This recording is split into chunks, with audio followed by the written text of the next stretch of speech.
పర్వతములు తొలగిపోయినను, మెట్టలు తత్తరిల్లినను, నా కృప నిన్ను పర్వతములు తొలగిపోయిన, మెట్టలు తత్తరిల్లిన, నా కృప నిన్ను విడిచిపోదు. దేవుడు కృపకు నిధి అయి ఉన్నాడు.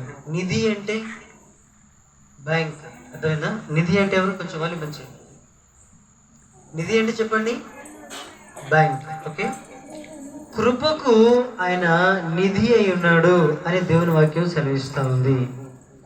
ప్రదేంపులనా నా కృప నీకు చాలును అని దేవుని వాక్యం సెలవిస్తూ ఉంది. ఏ స్థితిలో సరిపోతుంది అంటే ఆయన కృప మనం ఉన్నటువంటి ప్రతి స్థితికి సరిపోతుంది.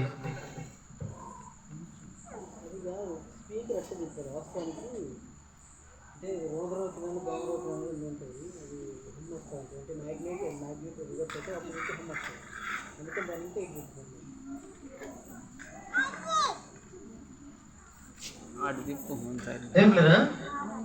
కృప అంటే అర్థం ఏమిటంటే సహాయము. చెప్పండి, కృప అంటే అర్థం ఏంటి? సహాయం.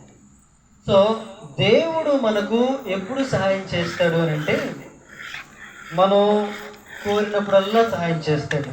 చెప్పండి, ఇప్పుడు కొంచెం కోరినప్పుడల్లా ఏం చేస్తాడు? ఆయన సహాయం చేస్తాడు. ఆయనను మనం ఎప్పుడు కోరాలి అని అంటే అక్కరి కొలదిగా మాత్రమే కోరాలి తప్ప అది కాకుండా అక్కర లేనప్పుడు ఆయన కృప సహాయం కోరకూడదు. దేవుళ్ళరా, ఆపదలలో మాత్రమే ఆయన మనకు సహాయకుడు. మన జీవితంలో ఒక కార్యాన్ని తలపెడుతున్నాం అనుకోండి, అది ఏదైనా కూడా, ఏదో పొలంలో పంట వేయడమో, లేకపోతే ఇంట్లో పెళ్లి చేయడమో, లేకపోతే ఏదైనా జాబ్కి వెళ్ళినప్పుడు ఇంటర్వ్యూకి వెళ్ళడమో, ఏదైనా కూడా ఒక పనిని మనం తలపెట్టేటప్పుడు ఆయన సహాయాన్ని కోరుతాం. ఏమని? దేవా, ఇదిగో నేను ఈ పని చేయబోతున్నాను కనుక ఈ పనిలో నాకు జయం కావాలి అని మనం ఆయన కృపను అడుగుతాం, లేక సహాయాన్ని అడుగుతాం. దేవుళ్ళరా, సమయాలు కూడా ఒక విషయంలో కృతజ్ఞతను తెలియచేసాడు. దేవా, నేనేం చెప్పుకుందును, నా కుటుంబము ఈ విధంగా ఉండడానికి నువ్వు చూపిన కృప ఎంతో గొప్పది. చూడండి, 2వ సమూయేలు 7:15 చదివితే దేవుని వాక్యం అక్కడ మనతో మాట్లాడుతూ ఉంది. 2వ సమూయేలు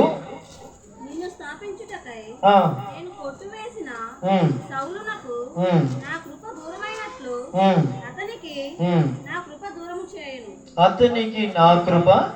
దూరము చేయను. ఇతనికి దావీదు మహారాజు గారికి కృప దూరము చేయను అంటున్నారు. దేవుళ్ళరా, దేవుని కృప మనకు దూరముగా ఉన్నది అంటే మనలో లోపమే. చెప్పండి, మనలో ఏముందండి? లోపం ఉంది. అపోస్తలుడైన పౌలు గారికి ఒక శరీర లోపం ఉంది. ఆయనకు కడుపులో నొప్పి ఎక్కువ, ఎప్పుడు కూడా కడుపు నొప్పితో బాధపడుతూ ఉంటాడు. అదే పౌలు వెళుతుంటే నీడ పడితే బాగైపోయారు. చేతి రుమాలు ఇట్లా ఉంటుంది కదా, కర్చీఫ్ తగిలితే బాగుపడ్డారు. అటువంటి పేతురికి శరీర బలహీనత. ఇవి తిమోతికి కూడా. ఒక్కొక్కరికి ఒక్కొక్క ఎందుకు బలహీనత అంటే అన్ని కరెక్ట్గా ఉంటే మనం దేవుణ్ణి ఆశ్రయించం, ఆయన సహాయాన్ని కోరం. కాబట్టి ఆయనను ఆశ్రయించవలనని ఆయన తాను చేసిన ఈ మందిరం అనే ఈ శరీరానికి చిన్న బలహీనతలు పెడుతూ ఉంటారు. అప్పుడు మనం ఏం చేయాలి అంటే, ఈ బలహీనత నాకు వచ్చింది కాబట్టి ఇది నేను ఖచ్చితంగా ప్రభు ద్వారా అడిగి తెలుసుకొని దీని కొరకు నేను సొల్యూషన్ తెలుసుకోవాలని ప్రభు దగ్గర మనం విచారణ చేసి పొందుకోవాలి. దేవుళ్ళరా, ఒక కార్యాన్ని తలపెట్టే ముందు మనం ఏం చెల్లిస్తాం? స్తుతి చెల్లిస్తాం. చెప్పండి, ఏం చెల్లిస్తాం? స్తుతి అంటే ఒకటో ఇంకేం లేదు. స్తుతి అంటే చెప్పండి, ఏం చెప్పండి? స్తుతి అంటే ఏంటి? అంతే. ఒక ఎమ్మెల్యే వచ్చాడు అనుకో, నువ్వు అంత లేడు, నువ్వే అంతా అది చేసి ఏదో. ఒక వ్యక్తిని మనం పొగిడితే వ్యక్తిగతంగా మనకి ఏమైనా సమ్ ప్రాఫిట్స్ వస్తాయేమో, కానీ దేవుణ్ణి మనము స్తుతిస్తే లేక పొగిడితే మనకేమొస్తాయి తెలుసా? ఖచ్చితంగా పరలోకపు దీవెనలు వస్తాయి. నీవు స్తుతిస్తే పరలోకాన్ని భూమి మీదకి దించొచ్చు అని ఒక భక్తుడు రాస్తాడు. దేవుళ్ళరా, మన జీవితంలో ఒక కార్యాన్ని తలపెట్టినప్పుడు బిఫోర్గా మనం చేసే ప్రార్థన ఈ స్తుతి. ఒక ఊరిలో ఒక దైవజనుడు చెప్తాడు, వివాహం జరుగుతుందట. వివాహం జరిగే ముందు అడిగారంట, వివాహం జరిగే ముందు ఈ వ్యక్తిని ఎందుకు గుర్రం ఎక్కిస్తారు అని అంటే, ఆ వ్యక్తి సమాధానం చెప్పాడంట, పారిపోవడానికి ఇది ఆఖరి గడియ. అర్థమైందా? పెళ్ళికి ఊరేగిస్తారు కదా, ఊరేగించేటప్పుడు ఎందుకండి గుర్రం ఎక్కిస్తారంటే పెళ్ళయ్యే ముందట పారిపోవడానికి ఇది ఆఖరి గడియ అని చెప్పన్నారంట. అర్థమైందా మీకు? పెళ్ళైతే ఎక్కడికి పారిపోవడం కుదరదు అని అర్థం. మరొక వ్యక్తి అన్నాడట, ఒక స్త్రీ అన్నారట, ఏమన్నారంటే, వివాహం చాలా పవిత్రమైనది కదా, బాగానే ఉంది, మనకు పెళ్లి చేసిన ఆ పాస్టర్ గారికి పక్షవాతం వచ్చిందట. అంటే ఆ వ్యక్తి అన్నాడంట, చేసుకున్న భర్త చేసిన పాపం ఊరకపోయింది అన్నాడంట. ఏమన్నాడంట? చేసిన పాపం ఊరకపోతుందా అన్నాడంట. మీకు అర్థమవుతుందా? అర్థం కావట్లేదా? మీరు కాన్సన్ట్రేషన్ చేస్తే అర్థమవుతుంది. పెళ్లి చేసిన పాస్టర్ గారికి పక్షవాతం వచ్చిందయ్యా అని అంటే చేసిన పాపం ఊరకే పోయిందా అని చెప్పేసి అన్నారట. అప్పుడు దేవుళ్ళరా, మన జీవితంలో ఒక స్టెప్ అధిరోహించాలి అంటే దేవుని వాక్యానికి ప్రయారిటీ ఇవ్వాలి. ప్రయారిటీ అంటే ప్రాముఖ్యత. నీ కుటుంబంలో మేలు జరగాలి అంటే దేవునికి ఫస్ట్ ప్రయారిటీ ఇవ్వాలి. రాజరావణ ఇప్పుడు అదే చేస్తున్నాడు. నా జీవితంలో లేక నా కుటుంబంలో ఒక కార్యం ఉంది, దానికి బిఫోర్గా నేను దేవునికి స్తుతులు చెల్లిస్తున్నాను అనే దానికి మీ అందరిని పిలిచాడు. హల్లెలూయా. పోయిన నెలలో మా అన్న మ్యారేజ్ అయింది, జూన్ నెల 5వ తారీఖు అయింది. ఆ మూమెంట్లో మంచి వర్షం, విపరీతమైన వర్షం అనమాట. అయితే జూన్ నెల 5వ తారీఖు ముందు వర్షమే, 4th అన్ని వర్షాలే.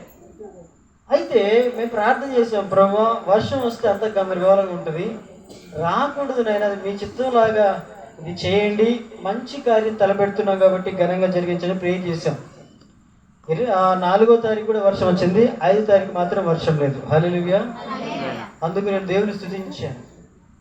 నీవు మనసారా దేవుని స్తుతిస్తే ఆయన ఖచ్చితంగా మన మనవిని వింటాడు. చెప్పండి, ఏమి వింటాడు? మనవి అంటే కొంతమంది ఏం చేస్తారు అంటే, ఇంటికి పట్టలేదు అనుకోండి, ఎంఆర్కి ఏమి ఇస్తారు? రిక్వెస్ట్ ఇస్తారు, అదే మనవి. సార్ మాకు ఇది లేదండి సో. దేవుని దగ్గర కూడా మనం ఏం చేయాలంటే మనవి చేయాలి. ఏమని మనం చేయాలి అంటే, ప్రభువా నాకు ఇది కావాలి, ఈ టైంలో ఇలా ఉండాలి సో. దేవుని దగ్గర మనవి చేస్తే నీ మనవిని వింటాడు. 1 సమయాలు 7వ అధ్యాయం 24వ వచనంలో అదే మాట ఉంది, చూస్తారా? ఏం మనవి చేస్తున్నాడు? 7వ అధ్యాయం 24వ వచనం.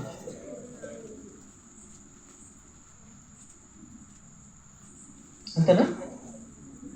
1 Samuel 7:24 7వ అధ్యాయం 24.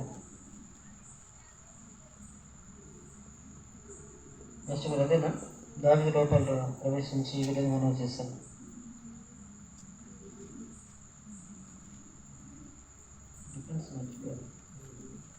దావీదు లోపల ప్రవేశించి ఈ విధంగా మనం చేస్తాను, ఇదంతటి వారు నా కుటుంబం పాడేది. 3 సమయాలు 7వ అధ్యాయం 2 కాదు 7వ అధ్యాయంలో ఉంటారు. సారీ, రెఫరెన్స్ నేను మర్చిపోయాను. దేవుళ్ళరా, దావీదు మహారాజు లోపల ప్రవేశించి ఒక మనవి చేస్తాడు, దేవా నా కుటుంబమును ఇంతగా హెచ్చించినందుకు నేనెంతటి వాడను, నా కుటుంబం ఏపాటిది అని మనవి చేస్తారు, దేవుని దగ్గర ప్రార్థన చేస్తారు. అప్పుడు దేవుళ్ళరా, ప్రార్థన చేయటంలో ఒక కృతజ్ఞత ఉంది. అదేమిటంటే నేనెంతటి వాడను అనే కృతజ్ఞత. మన జీవితంలో ఒక వ్యక్తిగా మనం ఎదిగినప్పుడు మనం దేవుని దగ్గర ఇదే ప్రార్థన చేయాలి. ప్రభువా, నా పిల్లలను ఆశీర్వదించావు, ఆ పిల్లలను ఆశీర్వదించము. ఈ విధంగా నన్ను హెచ్చించినందుకు నేనేమి ఇవ్వగలను అని దేవునికి మనము కృతజ్ఞత చెల్లించాలి. ఒక వ్యక్తి పాడతాడు, మాసిలామణి గారని ఒక ఆయన పెద్ద ఆయన పాట పాడతాడు. ఏంటంటే, నీవు చేసిన ఉపకారములకు నేనేమి చెల్లింతును అని పాడతారు. ఏడాది దూడలన వేలాది పొట్టేలున అని ఆయన పాడతారు. దాంతో ఏం పడతారంటే, ఈ గొప్ప రక్షణ నాకు ఇచ్చినందుకు నేనేమి ఇవ్వగలను, ఏమి ఇవ్వలేను ఆయన. రక్షణ పాత్రను చేత పుట్టుకొని ఏమన్నాడు, కృతజ్ఞతాస్తుతులు చెల్లిస్తున్నాను అంటారు. దేవుళ్ళరా, మనము కృతజ్ఞతాస్తుతులు చెల్లిస్తే ముందుగా ఆ కార్యం నెక్స్ట్ ఏదైతే ఉంటుందో ఖచ్చితంగా దేవుడు ఏం చేస్తాడు, దాన్ని సఫలం చేస్తాడు. కొత్తగా పెళ్ళి ఉన్న వాళ్ళు ఎలా ఉంటారంటే, బండి మీద పోతుంటే కొత్తగా పెళ్ళిన వాళ్ళు కింద పడుతూ దాన్ని అతుక్కొని కూర్చోనంటారట. ఓ 6 నెలలు దాటిన తర్వాత ఇస్త్రీ చొక్క నలుగురిది కొంచెం దూరం కూర్చో అంటాడట. అర్థమైందా మీకు? ఏం పలకట్లా మీరు? అర్థమైందా? కొత్తలో ఏమంటారట, కింద పడిపోతూ దగ్గరికి అతుక్కొని కూర్చో, దగ్గర కూర్చో అంటారట. ఒక 5-6 నెలలు దాటిపోయిన తర్వాత ఇస్త్రీ చొక్క నలుగురిది కొంచెం దూరం కూర్చో అంటారట. అర్థమైందా? వివాహం అనేటువంటిది ఒక పవిత్ర బంధం. ఎక్కడెక్కడో ఉంటారు, ఆ రెండు మనసును ఐక్యపరిచిన వివాహం, అదే గొప్ప విషయం. ఏ కార్యమైనా ఈ భూలోకంలో ఉండొచ్చు, ఒక వ్యాపారమే కానీ, ఇల్లు కట్టడమే కానీ, లేకపోతే ఏదైనా ఇంకో కార్యం అంటే ఏ ఫంక్షన్ చేయడం కానీ, లేకపోతే సోషల్, ఇవన్నిటి కన్నా కూడా వివాహం చాలా గొప్పది. ఎందుకంటే మనం పత్రికలో సువార్తికలో చూస్తాం, సువార్తలో ఏం చూస్తామంటే, అననీయ సప్ఫీర అని భార్య భర్తలు ఉన్నారు.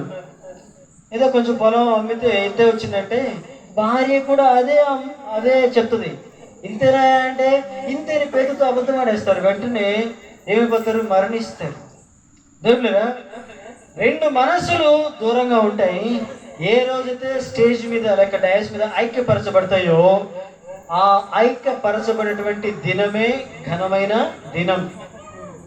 హెబ్రీ రాసిన మధ్యలో మనం చదువుతాం, వివాహం ఏంటంటే అన్ని విషయాల్లో కూడా ఘనమైనది, పాన్పు పవిత్రమైనది. అంటే పెళ్లి కాకముందు లవ్ చేసుకుంటే అది పవిత్రం కాదు, ఓకేనా? ఎవరికి ఎవరు తెలియకూడదు, అన్ఎక్స్పెక్టెడ్ గా పెద్దల ద్వారా కుదిర్చి అది వివాహం జరిగితే పవిత్రం. ఆ పాన్పు కూడా పవిత్రమే. దానికి ముందు విచ్చలుగా తిరిగేసి మ్యారేజ్ చేసుకునే పవిత్రం కాదు. దేవుళ్ళరా, వివాహం ఘనంగా ఉండాలి అని అంటే మన జీవితంలో మనం ఏం చేయాలి అంటే, ఘనమైన పాత్రగా ఎంచబడిన దేవునికి కృతజ్ఞతాస్తుతులు చెల్లించాలి. ఏం చెల్లించాలమ్మా? కృతజ్ఞతాస్తుతులు చెల్లించాలి. నా ప్రతినిధులుగా మన జీవితంలో కృతజ్ఞతాస్తుతులు ఎప్పుడు చెల్లించాలి చెప్పండి? దేవుడు చేసిన మేలును బట్టి నీవు చెల్లించాలి. ఈ కార్యంలో చేయాలి అని ప్రభు దగ్గర మనవి చేస్తూ, ప్రభువా మీకే స్తోత్రం, మీ చిత్తం జరుగునుగా కానీ ఆయన నిర్ణయానికి వదిలేస్తూ, లేక ఆయన నిర్ణయం చొప్పున, లేకపోతే ఆయన చిత్తానికి మనం ఆయన ముందు పెడుతూ ఏం చెప్పాలి? దేవా, ఈ కార్యమును మీ చేతుల్లో పెడుతున్నాం, ఘనంగా జరిగించండి. అంటే ఏ లోపం లేకుండా, ఈవెన్ వంట దగ్గర కానీ, వర్షం కానీ, లేకపోతే ఏదైనా చిన్న చిన్న అవసరాలు కానీ, లేకపోతే బంధుమిత్రులు కానీ, అవి ఇవి ఏ లోటు లేకుండా, లోపం లేకుండా దేవా ఈ కార్యాన్ని జరిగించు చక్కగాని ప్రభువుకు మనం ఏం చేయాలంటే మనమే చేయాలి. చెప్పండి, ఏం చేయాలి? మనమే అంటే ఏమని? ప్రభువా మీకు స్తోత్రం, ఇది ఈ కార్యాన్ని ఘనముగా జరిగించు. కాబట్టి నా ప్రియమైన ఈ కుటుంబంలో ఏ కార్యము చేసినా దేవుడు ఘనముగా చేయనట్లుగా మనం అందరం ఏం చేయాలి? ఐక్య మనసుతో దేవుడికి ఏం చేయాలి? కృతజ్ఞతాస్తుతులు చెల్లించాలి. అర్థమైనా? దేవా ఈ కార్యము చక్కగా జరిగించు అంటే మీరందరూ ఏం చేయాలి? సంఘం అంతా ఆమేన్ అనాలి. ఏమనాలి? ఆమేన్ అంటే అర్థం ఏమిటి? అలా జరుగునుగా.